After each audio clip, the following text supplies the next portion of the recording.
제가 다니엘서 10장을 지난주에 약간 서론적으로 말씀드렸습니다. 10장에 가브리엘 천사를 통해서 다니엘에게 예언을 자세하게 풀어주는 11장을 이렇게 말씀하기 전에 10장의 서론 부분에 있었던 일들을 10장에 말하고 있습니다.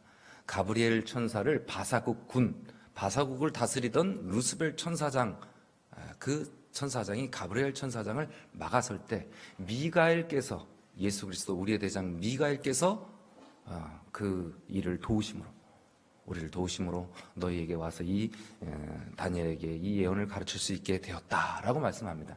이게 다니엘서 10장은 고레스 3년입니다. 고레스 3년이면 다리오와 고레스가 같이 동시에 외삼촌인 어떤 장인 정도 되시는 그 다리오 왕에게 바벨론이라는 성을 맡기고 전체 페르시아 제국의 통치자는 고레스였기 때문에 고레스 3년이라면은 다리오가 등극한 지, 페르시아가 바벨론을 점령하고 세계 패권을 주름잡은 지 3년째 되는 해가 맞을 것입니다. 오늘은 11장입니다.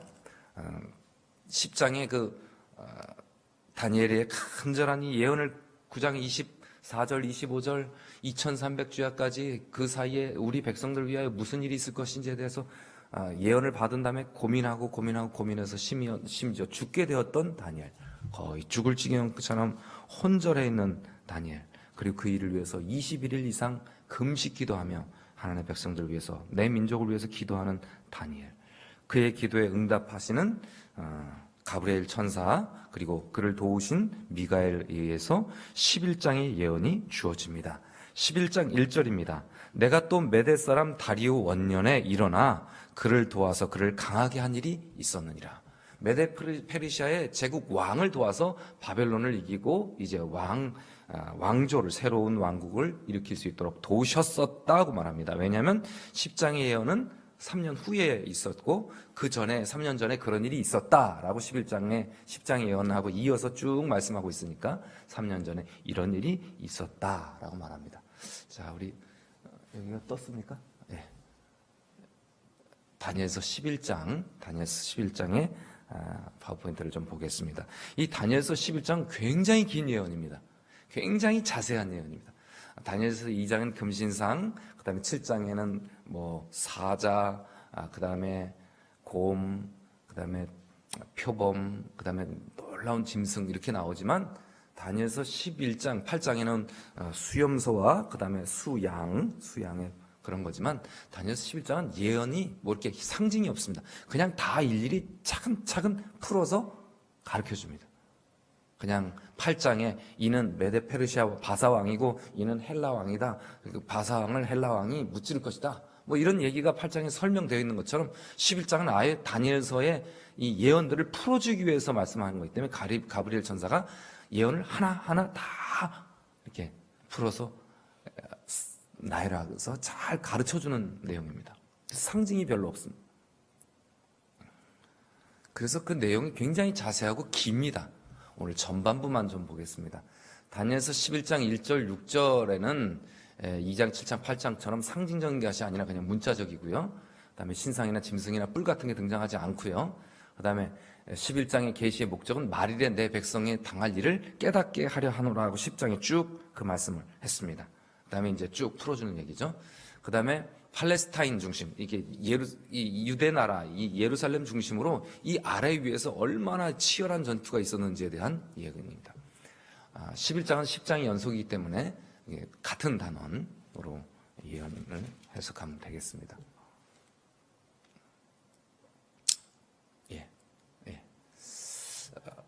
그러니까 10장은 바사왕 고레스왕 3년에 535년 그때 이 계시를 주어졌고요.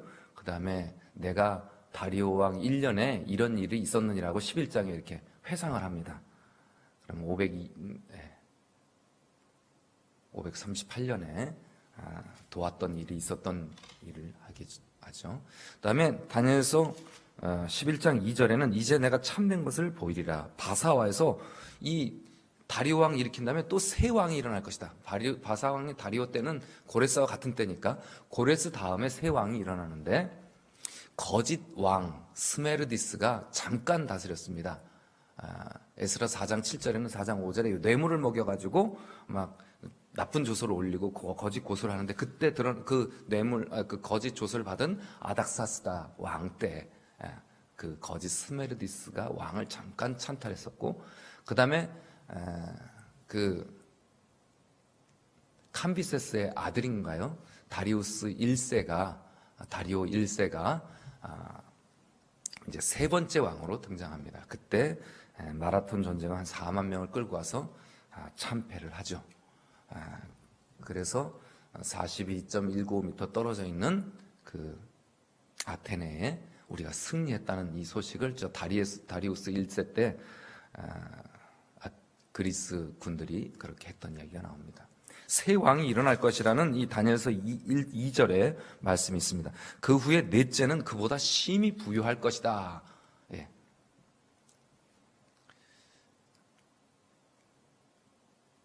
요거를 좀 보겠습니다. 간단하게. 4만 명이 1만 명에게 완전히 참패를 하게 됩니다. 사실 페르시아 군대가 굉장히 수적으로 우세했습니다.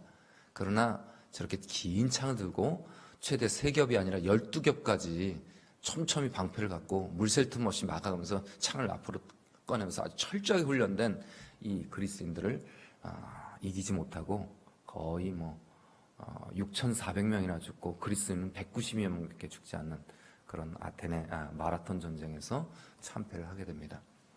그 다음에 3절에 보면 그 후에 2절에 넷째 왕 후에 그들보다 심히 부요한 왕이 나타날 것이며 그 부요함으로 강하여진 후에 모든 사람들을 충동하여서 헬라 왕국을 칠 것이다. 이 사람이 누구냐면 바로 크세렉스 아하수에로 에스더의 남편입니다. 네 번째 왕입니다. 이 사람이 엄청난 부를 가지고 정말 전국의 사람들을 동원해서 자기의 왕후 또 후궁들을 모집하는 일들을 하고 왕후를 모집하는 일을 하는 정도로 엄청난 권세를 가지고 엄청난 부를 가지고 4년을 준비해서 전쟁을 준비하는데 30만 명을 끌어모았습니다. 제국의 7천만 명의 그 제국 시민들 중에 40여 개국에서 30여만 명을 데리고 아테네를 이제 드디어 이제 전쟁을 일으켜서 헬라국을 칩니다.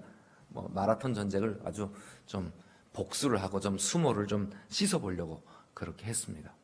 페르시아의 아주 전성기의 왕이죠. 아주 심히 강했던 왕입니다.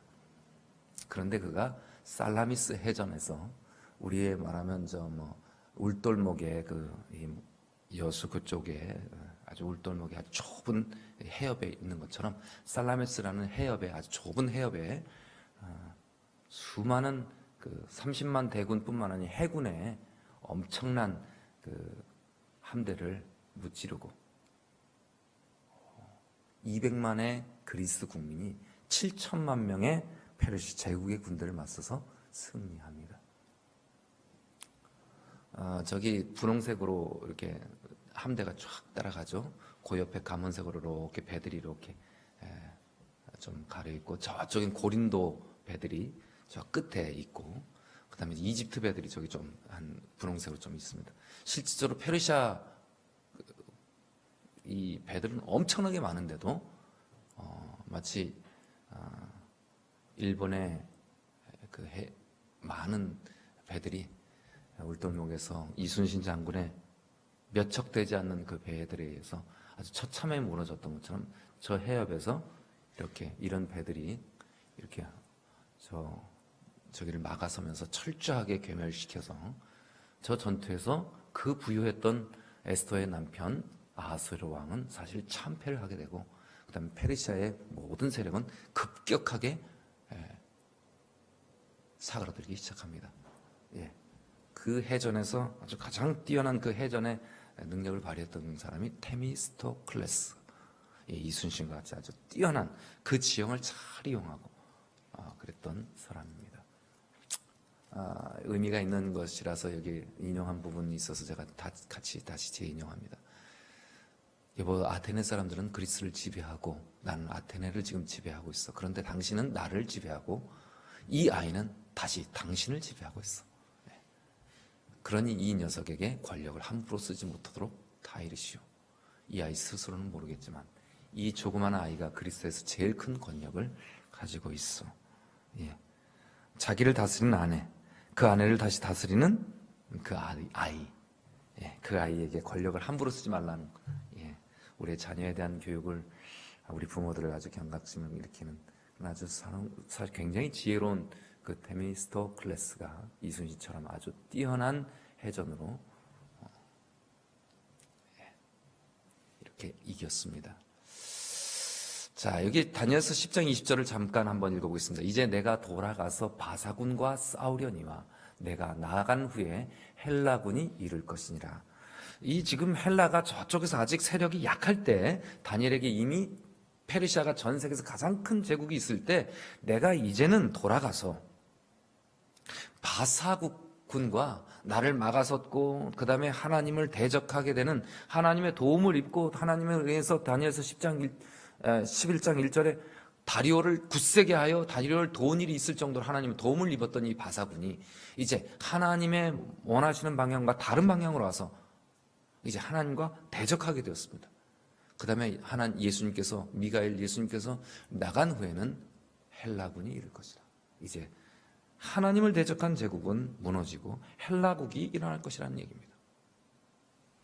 결국은 하나님께서 이 모든 세상을 주관하고 계신다는 말씀을 다니엘서는 헬라 제국이 아직 그 세력을 이렇게 꿈터보지 싹트기도 전에 미리 말씀하십니다. 미리 말씀하십니다. 하나님 앞에 늘 겸손할 것을 말씀하십니다. 이것은 오늘 이 다니엘서 11장을 연구하면서 제가 가장 주목하게 되었던 말씀입니다. 조금 이따가 제가 그 부분을 좀 더 설명드리겠습니다. 제일 주목한 것은 무엇이라고요? 하나님께서 주관하시는데 하나님 앞에 겸손을 잃어버리면 하나님께서 그에게서 베푸셨던 총애를 거두신다는 것입니다. 하나님께서 우리 모든 성도님들을 사랑하십니다. 우리가 하나님 앞에 진정으로 겸손히 하나님의 도우심을 입으려고 하고 하나님과 매일의 삶 가운데서 매일 아침 하나님과의 나와의 관계를 접속하려고 할 때 하나님께서는 우리를 도우십니다. 그러나 내가 조금 안정되고 내가 좀 다른 사람들에게 주목받고 내가 좀 세력이 좀 강해졌을 때 우리는 하나님과의 접속을 시도하는 일에 부주의하게 됩니다. 그것이 교만이죠. 다리오 왕이 그렇게 됐고요. 다리오 왕 이어서 내려왔던 세 왕들과 그 다음에 네 번째 왕인 가장 강력했던 에스더의 남편 아하수에로는 겸손하지 못했습니다. 그에게 하나님께서 모르드게를 통해서 에스더를 통해서 많은 것을 보여주셨음에도 불구하고 그는 자기가 가진 세력을 믿게 된 것입니다. 그래서 그 이후로 에스더의 남편 이후로 하나님께서 헬라국에게 세력을 실어주실 것을 미리 예언하십니다. 아직 그런 일이 일어나기도 한 160년 전에 말입니다.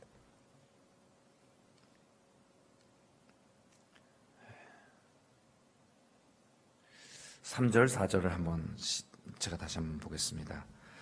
다니엘서 11장 3절 4절 장차 한 능력 있는 왕이 일어나서 이것은 헬라국 왕이 바사군과 싸우고 헬라국이 일어날 것이다.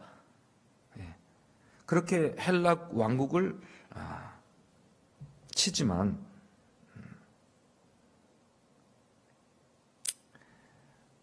헬라국에서 아주 강성한 사람이 일어날 것이라고 말합니다. 장차 한 능력 있는 왕, 바로 알렉산더가 일어나는 거죠. 그가 큰 권세로 다스리며 임의로 행하리라. 그러나 그가 강성할 때 그도 다시 약해집니다. 이 200만 밖에 안 되는 이 조그만 도시 국가가 뭐 지금 말하자면 우리 서울만큼 조그만 이 도시 국가가 인구는 1000만이지만 저 일본같이 큰 제국 뭐 1억 명이 넘는 도시 국가를 뭐 이렇게 조그만 서울만한 나라가 이겨버렸어요. 그러니까 아주 그냥 승승장구해서 그냥 거기만 뻗는 게 아니라 일본만 점령한 게 아니라 저 중국 만주를 넘어서 막 저 중앙아시아까지 다 점령한 셈이 된 것입니다. 알렉산더가 그렇게 기세등등해서 그 자존심, 그 아주 자부심으로 전 세계를 신속하게 점령해 버립니다. 근데 그가 강성할 때 그 나라가 갈라지게 됩니다. 천하 사방으로 나누어지죠. 그 자손에게 그것이 돌아가지 못하고 그 나라가 뽑혀서 다른 사람들에게 돌아갈 것이다 라고 11장 3절 4절은 자세히 알렉산더가 태어나기도 160년 전에 미리 말씀해 주십니다. 알렉산더가 13년간 세상을 지배했는데요, 그가 아마 인도의 그 뜨거운 사막을 지날 때 아주 그 리더십이 있었습니다. 목마른 병사들이 아주 그에게 물을 갖다 주니까 병사들을 다 목말라서 죽어가는 뭐 정말 짐승들을 다 잡아서 그 피를 마시고 그 밤에만 움직이면서 그 병거들을 떼가지고 그 짐승들을 다 그 말들을 잡아먹으면서 겨우겨우 버티는데 황제에게 겨우 물을 하나 갖다 주니까 그걸 던져버리면서 내 병사들이 여기서 목마른데 내가 뭐 어찌 마실 수 있냐, 이런 아주 정말 끈끈한 마음으로 잘 나갔습니다. 그런데 그가 죽게 되죠. 죽게 되는데 실제적으로 이게 지금 제가 만들었던 게 아니고 다른 게 나오는데 뭐 어쨌든 계속하겠습니다. 예. 그에게는 지금 뇌 손상을 입은 장애인 필립이라는 동생하고 아직 뱃속에 있는 아들밖에 없었습니다. 그래서 그는 물려줄 수가 없었어요. 그래서 힘 있는 장수들에게 힘 있는 자가 이 제국을 차지하라고 유언하고, 그래서 그 나라에는 아주 우리가 잘 아는 대로 치열한 전투가 있었고, 북방왕이라는 것이 나오기 전에 이 서쪽으로는, 이 유럽 쪽으로는 카산드로스라는 사람이 다스렸고, 그 다음에 북쪽 유럽의 동유럽 위쪽으로는 리시마쿠스라는 사람이 다스렸고, 그 다음에 예루살렘 이 서쪽으로 페르시아 제국, 바벨론 제국 이쪽으로는 셀류쿠스가, 시리아 뭐 이쪽 밑으로 터키 지방, 이라크, 이란 쪽으로는 셀류쿠스가 다스렸고, 그 다음에 이집트 쪽으로는 프톨레미라고 또 하는데, 그 왕이 다스렸습니다. 근데 11장에는 북방왕과 남방왕으로 그냥 다 4명을 다 말 안 하고 2개로 나눕니다. 이 2개가 계속해서 반복됩니다. 북방왕은 누구냐면 셀류쿠스입니다. 실제적으로 저 유럽을 다스렸던 카산드로스는 271년에 죽었고요. 그다음에 이 동유럽 위쪽을 주비했던 리시마스카커스도 281년에 살해되고, 나머지 예루살렘 위쪽의 시리아 지방과 이 아시아 쪽을 다스렸던 셀류쿠스만 남아가지고 북방왕이 됐습니다.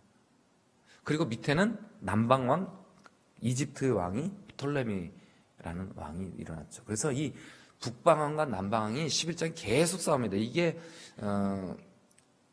헬라 제국 이후로 300 몇십 년부터 헬라 제국에서 로마가 등극하기 전까지, 로마가 등극한 이후로 예수님 당시까지 이 일은 계속됩니다. 이게 프톨레미와 셀류쿠스, 다른 말로 안티오코스, 그 제국 북방왕과 지금 남방왕, 이집트 왕이 계속해서 싸우는 얘기가 11장에 나옵니다. 자, 셀류쿠스 1세가 가장 큰 영토를 차지했었고요. 그의 아들이 안티오코스 2세가 또 프톨레미 2세와 싸웁니다. 근데 이 프톨레미 2세와 안티오코스 2세가 동맹을 맺습니다. 그게 6절에 나오죠. 몇 해 후에 그들은 서로 맹약하리니, 이제 아들들이 서로 이제 동맹을 맺기 위해서 남방 왕의 이 안티오코스 2세의 딸을, 베로니케라는 딸을 북방 왕 그 셀류쿠스의 왕에게 가서 이제 프톨레미의 딸을 가서 이제 정략 결혼을 시킵니다. 근데 지금 이미 결혼해갖고 애까지 있으니까, 라오디케라는 사람의 왕비가 있었고 이미 애까지 있으니까 이혼을 시킵니다. 왜냐하면 이 두 나라가 정략 결혼을 하기 위해서. 그래서 베로니케가 가서 아기를 낳고 그 다음에 잘 됐는데, 이 밑에 이집트 왕 프톨레미가 죽었어요. 죽으니까 그 틈을 사용해서 이 안티오코스가 별로 정이 없었던 이 이집트 공주를 내치고 다시 원 부인 라오디케를 데리고 왔습니다. 근데 이 여자가 너무 속상해가지고 그 사이에 남편을 독살한 것 같습니다. 독살이 됐는데 아마 라오디케에 의해서 독살됐고, 베로니케와 그 다음에 그의 아들까지 싹쓸이를 해버렸습니다. 그래서 그를 낳은 자와 화친하는데 이 공주의 힘이, 이 베로니케가, 이 이집트 공주가 힘이 쇠하고 그 왕은 서지도 못하며 권세가 없어질 뿐만 아니라 이 공주와 그를 데리고 온 자와 데리고 온 자 그 남편, 그 본처를 버렸던 남편, 그리고 그를 낳은 자, 그 베로니케의 아들까지, 도와주던 자들까지 다 버림을 당했습니다. 이게 역사적으로 그대로 일어난 일이죠. 11장은 실제로 그리스 제국서부터 예수님 당시, 그리고 로마 시대까지, 그리고 로마 교황의 시대, 그리고 이 마지막 때까지 자세히 다루고 있습니다. 이거는 뭐 상징도 없다 그랬어요. 차근차근 북방왕이, 뭐 우리는 북방왕이 무슨 어떤 뭐 짐승 뭐 이런 그 상징이 아니에요. 북방왕은 누구라고요? 그냥 당시의 헬라 제국의 왕 중에 가장 세력이 셌던 왕이고, 남방왕은 이집트 쪽을 차지하고 있던 프톨레미 제국이에요. 나중에 그 중에서 로마 제국에 누가 나오고요? 율리우스 시저하고, 그 다음에 프톨레미의 후손인 누구? 이집트의 코가 몇 센치만 뭐 해도 얘기 나오는 클레오파트라가 또 나오죠. 이게 북방왕, 남방왕이 계속 일어나는 일입니다. 이 예수님 당시에 계속해서 있던 이런 거예요. 실제적인 예언들. 아주 자세한 예언이죠. 그리고 정확한 예언입니다. 중요한 것은 정확하다는 거예요. 하나님께서는 하나님의 섭리대로 움직이셨다는 것입니다. 이걸 뭐 이렇게 자세히 설명하면 우리는 당연히 있었던 일처럼 설명하지만, 이것을 하나님께서 미리 다 설명하신 것을 보면 우리가 경악할 만큼 놀라운 일입니다. 우리가 사실 2장, 7장, 뭐 금신상과 짐승들, 그 다음에 수양 숯불은 많이 보지만 11장의 이 자세한 예언은 우리가 좀 건너뛰기 쉬운 장면인데, 이게 그리스, 로마, 그 다음에 그 이후로 중세까지 쭉 이어지는 세계사를 아주 자세하게 하나님께서 설명해 놓으신 거예요. 하나님의 예언은 한치 오차도 없었습니다. 물론 이 중에 우리가 잘 해석하지 못하는 부분들이 있어요. 아직도 어려운 부분이 있습니다. 그러나 그 모든 내용들은 내 백성이 마지막 때까지 내 백성에게 일어날 일들을 예수님이 설명하신다고 미가엘을 통해서 가브리엘 천사에게 말씀하셔서 가르쳐주는 이 예언은 보면 깜짝 놀랄 만큼, 물론 우리 해석에 좀 오류가 있어서 여러 가지 잘못 헤매는 일들이 있었지만, 그러나 놀라울 정도로 하나님께서는 섭리해 주셨습니다. 제가 조금 더 설명을 하겠습니다. 제가 아까 설명드렸던 그 전처 라오디게가 베레니케의 모든 자식들과 남편까지 다 죽여버린 얘기가 나옵니다. 혹시 이거 말고 다른 게 하나 있습니까? 다니엘서 11장. 자, 여기서 제가 뒷부분을 쭉 해놨는데요. 이제 2개를 올렸는데 2개가 저장이 됐습니다. 14절서부터 16절서부터 39절까지는 사실 안티오코스 에피파네스 이야기입니다. 근데 이것은 해석이 좀 잘못됐어요. 안티오코스 에피파네스가 쭉 제가 하겠습니다.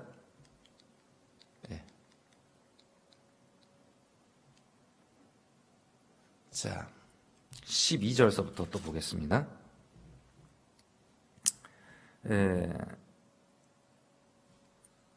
12절부터 볼 게 아니라 11절 쭉 보겠습니다. 왜냐하면 내용이 너무 자세하기 때문에 그냥 이것을 건너뛸 수가 없습니다. 역사적으로 있었던 일들을. 그래서 제가 좀 7절, 8절서부터 그렇게 이 베레니케가 다 학살당하고 그다음에 다 숙청당하고 없어지니까 그 오빠가 쳐들어오는 거예요. 7절, 8절에.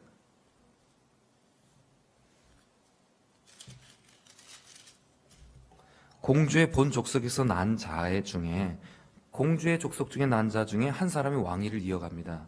그 공주의 아버지의 아들이, 그 공주의 오빠가 왕위를 이어서 북방왕 셀루쿠스 왕조를 또 쳐들어옵니다.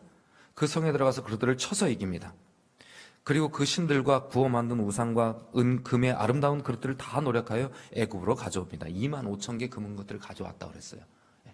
그런데 그가 이름이 프톨레미 3세 유에르게스테스이라는 말은 아주 구원자, 이집트의 정말 이집트를 도운, 이집트의 구원자라는 아주 도운 자, 그런 뜻입니다. 복수해서 그 시리아 왕을, 북방 왕을 또 무찌는 것입니다. 근데 9절에 보면 그러니까 이게 또 그렇게 하니까 북방왕이 또 세력을 모아가지고 다시 남방왕국으로 쳐들어갑니다. 그런 자기 본국으로 또 남방왕은 물러가고요. 근데 또 그 아들들이 남방왕의 아들들이 또 전쟁을 준비하고서 힘이 많은 군대를 모아서 물이 넘친까지 나올 것이며 그 북방왕의 아들들이 남방왕의 견고한 성까지 칠 것이요. 예. 그리고 11절에 남방왕은 크게 노해서 누구와 싸우냐면 다시 북방왕과 또 싸웁니다.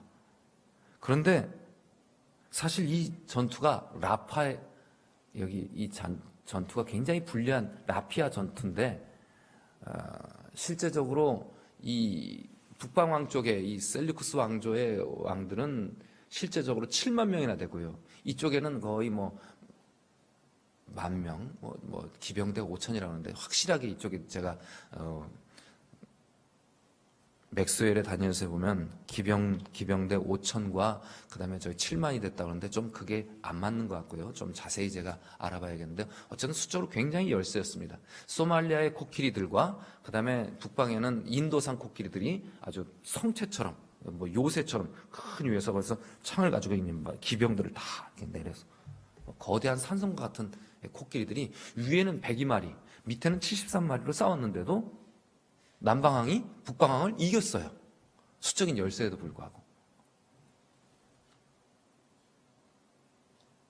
그리고 나서 그가 큰 무리를 사로잡은 후에 그 마음이 스스로 높아져서 수만 명을 엎드려뜨리고 그 세력을 아주 더하지 못할 것이고 그리고서 더 뭐 흥청망청 그냥 노는 것입니다. 그런데 그 참패를 한 그 북방왕 쪽에서는 또 다시 가가지고 더 열심히 하고 오히려 잃어버렸던 인도 제국까지 더 그냥 옛날 그 알렉산더가 회복했던 그 땅까지 다 또 차지하는 것입니다. 그리고 더 많은 군대를 가지고 또 쳐들어오는 것입니다. 근데 중요한 것은 이 사이에 누가 있었다고요? 이 사이에 유대 나라가 있습니다. 저 위에 오렌지색과 밑에 노란색이 북방왕과 남방왕의 싸움이 끊임없이 몇백 년간 이어지는데 그 사이에 정 가운데 누가 있어요? 이스라엘이 있는 것입니다. 수없이 왔다 갔다 하면서 싸우는데 그냥 그 안에서 주인이 바뀔 때마다 세금이 달라지고 주인이 다 바뀔 때마다 학정이 이어지고 조금 낮다가 조금 셌다가 막 우리나라에 낮에는 군인들이 그다음에 경찰대원들이 밤에는 빨치산들이 내려와서 중간에 있는 사람들을 왔다 갔다 하면서 괴롭힌 것처럼 그 가운데서 이 이스라엘 하나님 백성들이 무지무장하게 고생을 하는 것입니다. 그게 계속해서 이어집니다. 몇백 년간. 제가 다니엘서 11장에 여기서부터 다르다. 이 알카자라는 사람이 과거주의 해석을 했는데요. 16절서부터 39절까지가 이 안티오코스 에피파네스에 대한 해석이라고 이 알카자 과거주의 해석자들이 해석했을 뿐만 아니라 유대 랍비들도 그렇게 해석해서 예수님이 오셨을 때 마태복음 24장 15절에 멸망이 가진 것이 설 때까지 선 것을 보거든 너희는 산으로나 안식일이나 뭐 좀 한 것처럼 산으로 도망하라는 얘기가 예수님 당시에 벌써 백 몇십 년 전에 일어난 일로 알고 있었는데 유대인들은 근데 예수님 제자들까지 그렇게 믿고 있었는데 예수님 아직 멸망이 가증한 것이 여기 서지 않았다고 말하는 거예요. 지금 이 16절서부터 39절까지 사이 안티오코스 에피파네스로 모든 그 예언들을 그 사람들이 다 그렇게 해석했습니다. 근데 실제적으로 예수님은 그렇게 가르치지 않으셨죠. 31절에 멸망에 가증한 것을 그가 세우고 제사를 폐하고 막 이렇게 한다는 얘기가 여기 나옵니다. 중요한 이 차이인데 이것을 조금 더 설명하겠습니다.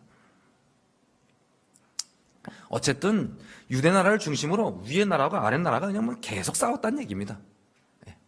그게 11장 얘기예요. 그런 일이 있을 것이라는 얘기예요. 그 안에서 하나님께서는 하나님 백성들을 보호하신다는 얘기입니다. 그 가운데 누가 오셨어요? 그 가장 치열한 싸움이 있을 때 예수님이 오시는 것입니다. 참으로 안티오코스 에피파네스가 생겨나기 바로 얼마 전에 14절에 이에 여러 사람이 일어나서 남방 왕을 칠 것이요 내 백성 중에서도 포악한 자가 일어나서 스스로 높아져서 환상을 이루려 할 것이다.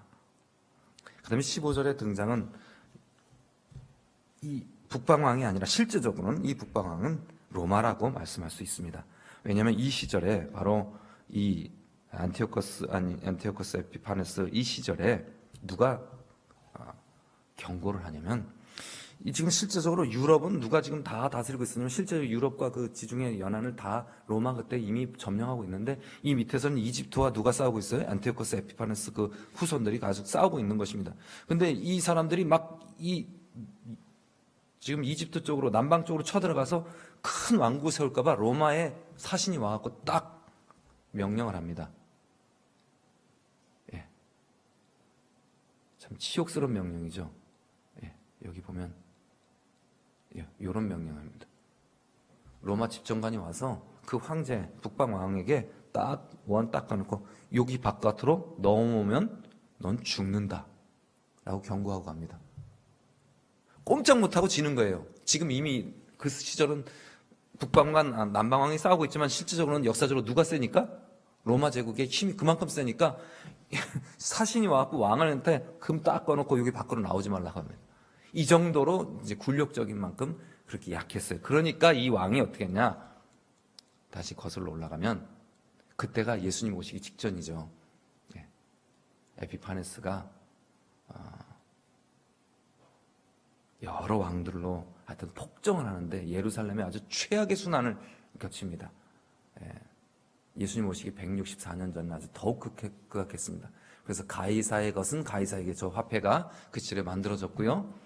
그 다음에 얼마나 이 에피파네스가 그 신경질을 부렸는지 로마한테 그렇게 수모를 당하고 다 그 화풀이를 어디 했어요? 가면서 유대 나라에다 다 화풀이를 했습니다. 그래서 성전에다가 막 돼지 같은 거 갖다 피를 갖다 바치고 그 다음에 제사장도 다 몰아내고 다 죽이고 성전을 다 회파시켜버리고 이게 우리가 예언한 대로 작은 뿔이 성전에서 예수님의 자리를 대신하는 게 아니라 그거는 힘없는 왕이 누구한테 지금 밀려가지고 로마한테 밀려가지고 지금 화풀이하는 내용이 이 안티오코스 에피파네스. 근데 많은 사람들이 그 내용을 누구한테다가 작은 뿔에다가 중세 암흑기에 있었던 그 어마어마한 하나님 대적한 사람에게다 초점을 맞추지 않고 이 조그만 힘으로 화풀이했던 누구한테 비슷한 일을 했으니까 안티오코스 에피파네스한테 다 집중한 겁니다. 요것의 차이입니다. 유대인들은 아주 말살 정책을 하고요. 아주 그때 당시엔 실제로 북방왕이 센 게 아니라 누가 셌다? 여기 15절에 등장하는 북방왕은 로마였다. 로마의 힘으로 아주 이 커진 뿔이 그 한 나라 북방왕을 아주 다스렸죠. 실제로 15절에 북방왕은 저 한 뿔 이 셀류쿠스 왕조인 15절입니다. 그가 와서 북방왕이 토성을 쌓고 견고한 성읍을 점령할 것이요 남방 군대를 그를 당할 수 없으므로 택한 군대라도 그를 당할 힘이 없으리라. 실제적으로 셀류쿠스를 완전히 제압하고 하나님의 나라, 예수님의 태어나셨던 이스라엘을 그렇게 다스렸던 나라, 그 나라를 아주 점령했습니다. 강력하게 지배했습니다. 그러니까 에피파네스가 어떻게 했다? 화풀이를 유대 나라에다 다 해버렸다. 그게 멸망이 가져간 것이 예루살렘에서 거룩한 곳에 선 것을 볼 때 너희가 산으로 도망하라는 얘기가 예수님 이전이 아니라 예수님 이후에 있을 예언임을 안티오코스 에피파네스가 아니라 누구다? 작은 뿔에 그 놀라운 세력일 것이다 라고 예수님이 말씀하는 것이 나오는 거죠. 그래서 성경을 많은 사람들이 오해하게 되었다는 것입니다. 자, 이때에 무슨 일이 일어나냐면 예수님 태어나시기 전에 이 신구역 중간기에 마카비 전투가 있었죠. 하스몬 왕조가 일어납니다. 이 북방왕을 좀 제압하기 위해서 유대민족에게 힘을 실어주는 게 로마 제국이죠. 그 상황에서 마카비가 그 북방왕을 공격하고 독립전쟁을 일으키고 그리고 마타디아에서 일으킨 다음에 그들이 하스몬 왕조를 일으킨, 그래서 성전이 그 아주 수모를 당한 모든 것들을 다시 다 깨끗하게 하고 다시 세우는 예배를 회복하는 일을 수전절이라고 하고 예수님은 오셔서 그 수전절을 지키셨습니다. 로마와 아주 우호적인 그런 하스몬 왕가가 일어났었던 거죠. 이제 거의 다 끝났습니다. 로마, 제가 이 정리를 이렇게 쭉 이렇게 예언을 하나씩 쭉 풀어갔습니다. 기억하실 것은 요 예루살렘, 요 지중해 이렇게 있으면 가운데 예루살렘을 중심으로 위에 나라들이 북방왕, 밑에 이집트가 조그맣게 남방왕. 이 둘을 신나게 싸울 때 이 유럽 전체를 다스렸던 누가 나타나고 로마가 나타나고 누구를 북방을 확 제압해갖고 어떻게 하고 힘을 못 쓰도록 하고 그 다음에 예루살렘에 있는 사람들이 힘을 실어줘서 예루살렘이 독립할 수 있도록 했어요. 그죠? 어느 세력에게? 이 헬라 나라에게, 헬라의 후손 나라에게 독립할 수 있도록 해줬습니다. 그러나 실제적으로 예수님 오실 당시에는 헬라 나라는 망하고 다 이 전체가 누구한테? 로마에게 점령당하는 게 20몇 절까지 얘기입니다. 이 뒤로는 그 다음에 이제 저 로마가 약해지고 그 다음에 로마에서 작은 뿔의 세력, 종교의 세력이 드러나고 그 이후로 뭐 십자군 전쟁까지 그 다음에 그 이후로 쭉 내용이 나와집니다. 제가 절반만 합니다. 딱 한 가지. 오늘 여기서 우리가 취할 경우는 한 가지 딱 기억하십시오. 11장은 다 이런 내용입니다. 이런 내용 아셨어요? 바벨론도 페르시아도 그리스도 이 나라가 왜 망했을까요? 질문입니다. 바벨론 느부갓네살은 4번이나 하나님 앞에 간증합니다. 신실한 하나님이 종으로 섰습니다. 그런데 그의 손자 벨사살 왕 때 어떻게 했습니까? 성전 금인기용 다 가져와라. 하나님 우리나라 망한다고 했지만 이 큰 성, 무너뜨릴 수 없는 이 성에서 부어라 마셔라. 하나님의 연 안 이루어진다 라고 하다가 그날 밤에 죽었습니다. 고레스가 태어나기 전에 내가 택한 고레스를 통해서 하나님께서 일하시고 새로운 왕국을 건설할 것이라는 이사야의 예언을 주셨습니다. 45장 이후에, 이사야 45장 이후에 주셨어요. 그러나 그보다 다른 또 왕들이 일어나는데 그들이 심히 부유해졌을 때 누구죠? 에스더의 남편 심히 부유해졌을 때 하나님의 앞에서 겸손하지 못하고 자기 힘만 믿고 어디 갔습니까? 헬라 왕국 쳐들어갔다가 이순신 같은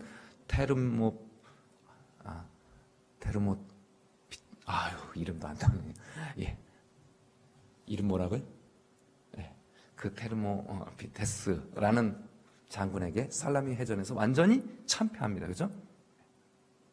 교만할 때 참패합니다. 그런데 거기서 제가 아까 말씀드렸어요.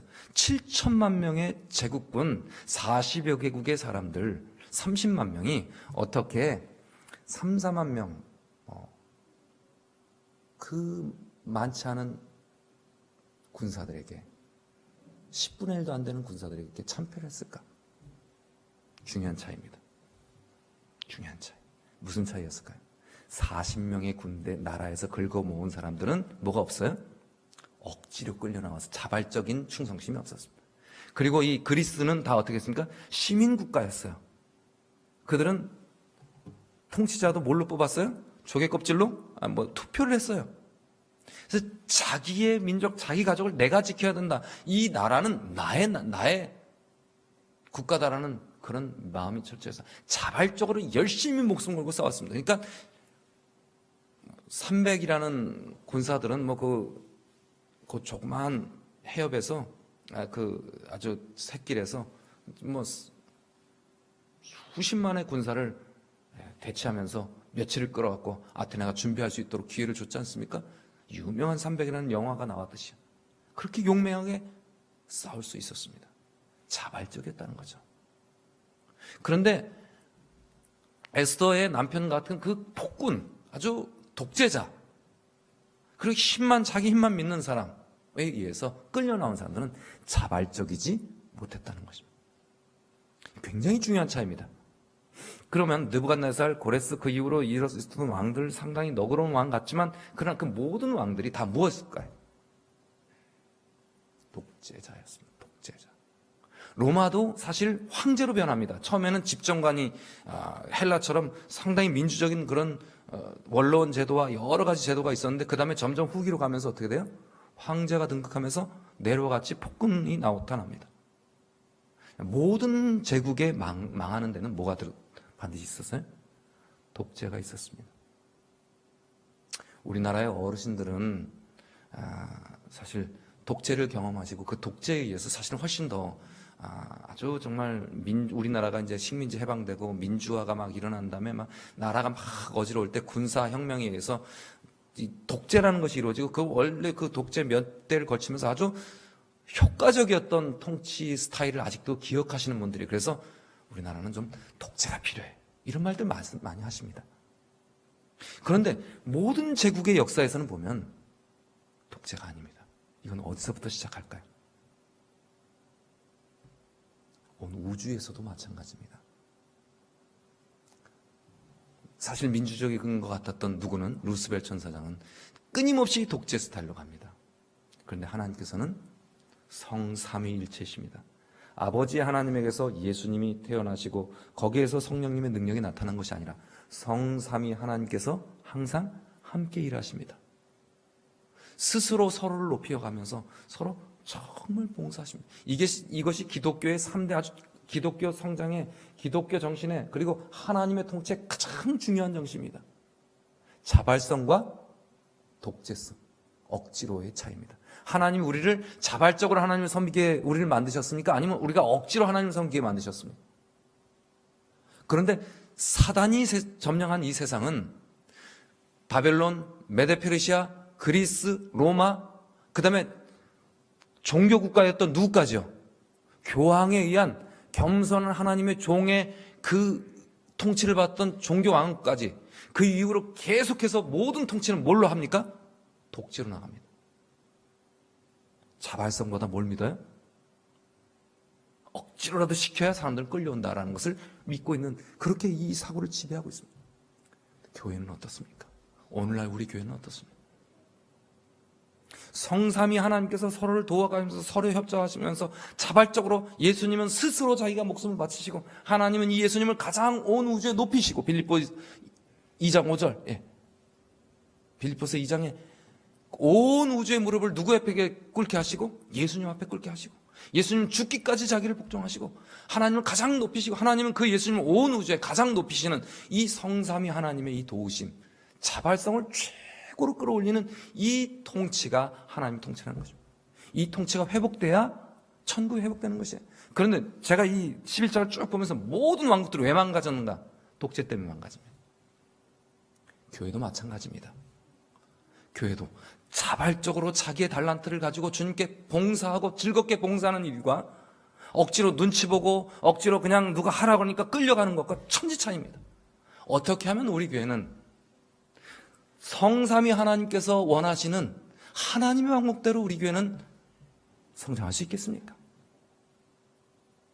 우리가 경험했던, 한국에서 경험했던 그런 스타일이 하나님의 스타일이 원하시는 스타일일까요?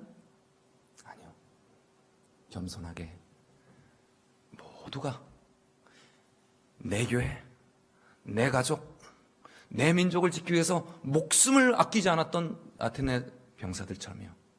수적으로 열세고 경제적으로 약하고 모든 면에서 부족하지만, 그러나 억지로 독재자에서 끌려 나온 사람들보다 내가 나를 위해서, 내 가족을 지키기 위해서, 내 형제를 지키기 위해서, 내 이웃을 지키기 위해서 정말 자발적으로 헌신했던 사람들의 역사가 너무나 컸다는 것입니다. 그래서 하나님께서는 이 땅에서 강제하지 않으시고 자발적으로 자기를 내어주심으로 우리의 자발성을 이끌어내시려고 하시는 거죠. 제가 이 제국의 역사에서 쭉 보면서 한 가지 중요한 교훈,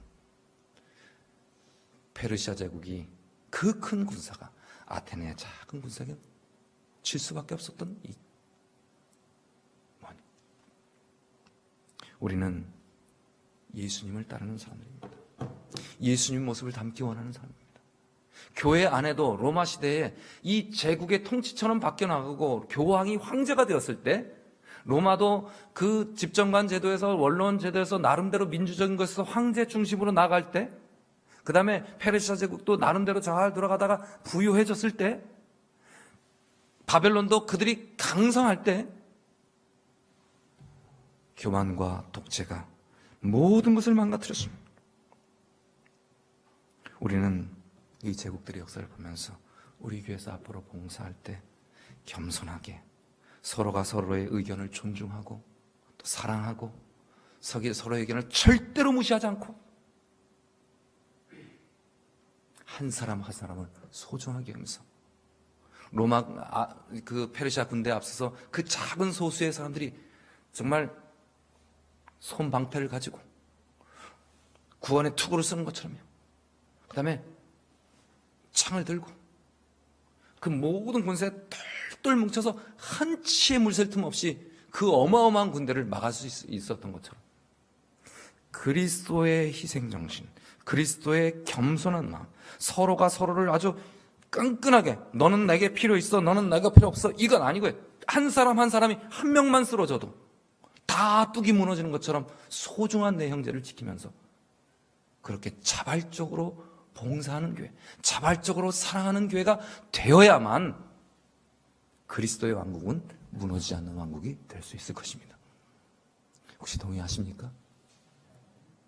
이것은 우리 자신 앞으로도 이 모습, 이 군대의 모습들을 보면서 우리 자신들의 모습 속에서 개선되어야 될 것들이 많이 있습니다. 내가 영향력이 있고 힘이 있고 내가 능력이 있을 때 더 겸손하게 연약한 사람들을 함께 끌어안고 함께 돕고 스크럼을 짜고 마귀의 그 무차별적인 이 엄청난 공세에서 우리가 똘똘 뭉쳐서 그렇게 그리스도의 왕국을 지켜내야만 한다는 것입니다. 다 잊어버려도 좋습니다. 어마어마한 군사를 페르시아 몰라도 됩니다. 헬라의 조그만 군사가 어떻게 이겼다? 내 옆에 전우가 곧 내 목숨이라는 마음, 그 마음이 그들을 지켜줬습니다. 바로 예수님께서 형제를 위하여 목숨을 내놓는 것이 가장 큰 사랑이라는 것을, 그런 정신으로 서로를 지킬 때 작은 군사에도 우리 교회가 연약하고 또 연약한 교회입니다.